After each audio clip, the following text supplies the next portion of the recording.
Hello everyone. आता सध्या आंब्याचा सीझन चालू आहे आणि आता लोणचं घालण्यासाठी पण कैऱ्या तयार झालेल्या आहेत. तर अशा वेळी आपण लोणच्याची एक नवीन पद्धत पाहणार आहोत. ही पद्धत जी आहे ना तर ती खूप छान आणि खूप सोपी अशी आहे. खूप झटपट तयार होणारे हे लोणचं असणार आहे, पण टिकायला खूप दिवस टिकतं आणि खायला पण खूप छान लागतं. खूप वेगळं असं ही रेसिपी असणार आहे. चला तर मग वेळ न घालवता आपण ह्या रेसिपीला सुरुवात करूयात. आपण बघू शकता मी हे लोणचं तयार केलेलं खूप छान असं तयार झालं होतं. यासाठी मी घरच्याच आंब्याच्या अर्धा किलोच्या दरम्यान 4 कैऱ्या घेतलेल्या आहेत आणि ह्या ज्या कैऱ्या आहेत ना तर मी आता सुरीनेच कापण्यासाठी घेतलेल्या होत्या, परंतु थोड्याशा आतून कडक झालेल्या आहेत म्हणून मी थोडंसं जी कडक झालेली बाजू आहे तर ती काढून घेणार आहे. म्हणजे यामध्ये आंब्याची बी असते तर ती आपण काढून घ्यायची आहे. अशा प्रकारे छोट्या छोट्या फोडी काढून घेतलेल्या आहेत आपण. जर आपल्याकडे कवळी कैरी असेल ना तर असं करण्याची गरज नसते. आतला भाग जरी आपण घेतला, फक्त बी काढून घ्यायची आहे. त्यानंतर आपण या कैरीच्या छोट्या छोट्या फोडी करून घेणार आहे, म्हणजे छोटे छोटे कट करून घेणार आहे आणि त्यानंतर त्याला मिक्सरमध्ये पण बारीक करून घेणार आहोत. तर आपण हे जे लोणचं घालतोय ना तर हे कैरी आणि मिरचीचं लोणचं असणार आहे.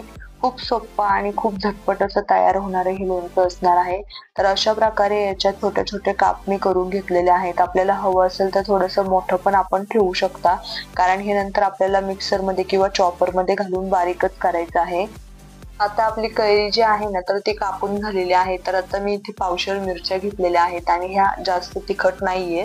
आपल्याकडे ज्या मिरच्या असतील त्या आपण वापरू शकता. तर असं ग्लासच्या साह्याने किंवा सुरीच्या साह्याने पण आपण याला कट करून घेऊ शकता. मी इथे तर ग्लासचाच वापर केलेला होता.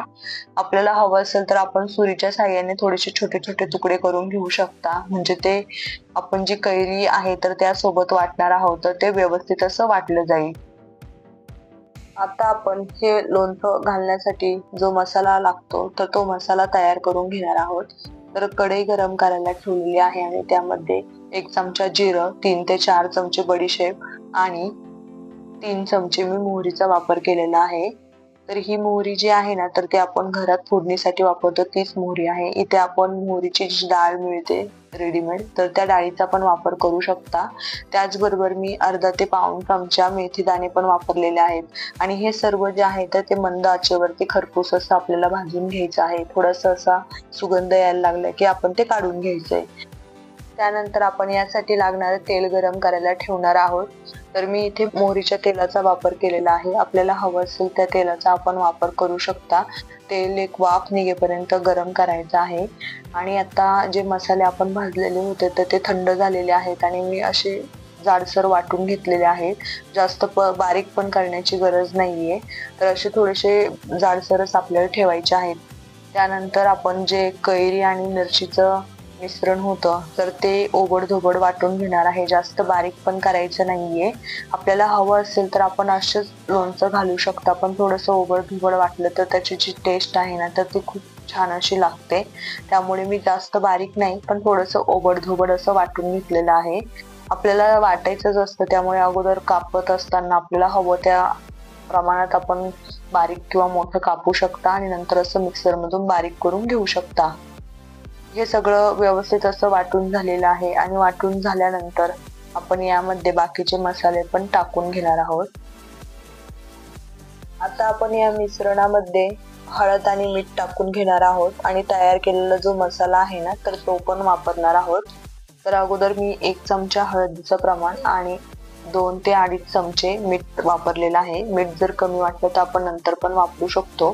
त्याचबरोबर आपण जे तेल गरम करून थंड करायला ठेवलेलं होतं ना तर त्यामध्ये आपण 1 चमचा मिरची, काश्मीरी मिरची आहे ही, 1 चमचा जिरं, अर्धा चमचा मेथी दाणे आणि थोडंसं हिंग वापरलेलं आहे. तेल थोडंसं थंड झाल्यानंतरच आपण यामध्ये हे सगळे मसाले टाकायचे आहेत, म्हणजे जास्त करपले जाणार नाहीत. आणि आता पूर्ण थंड होण्यासाठी हे तेल ठेवणार आहोत. गॅस मी पूर्णपणे बंद केलेला आहे आणि यामध्ये आपण जो तयार केलेला मसाला होता ना तर तो मिरची आणि कैरीच्या मिश्रणामध्ये टाकून मिक्स करून घेणार आहोत. तर व्यवस्थित असं मिक्स करून घ्यायचं आहे आणि मिक्स झाल्यानंतर तेल जे आहे ना तर ते पूर्ण थंड झालेलं असेल तर ते तेल यामध्ये मिक्स करायचं आहे. यामध्ये आपण मिठाचं प्रमाण किंवा मिरचीचं जे प्रमाण आहे ना तर ते नंतर पण वाढवू शकतो, परंतु अगोदर थोडंसं अंदाजानेच टाकून घ्यायचं आहे. तर आता हे तेल जे होतं ते थंड झालेलं आहे आणि आपण यामध्ये मिक्स करून घेणार आहोत. जास्त तेलाचा पण वापर करण्याची गरज नसते. खूप छान असं हे लोणचं तयार होतं. तर असं आता आपण मिक्स करून घेऊयात.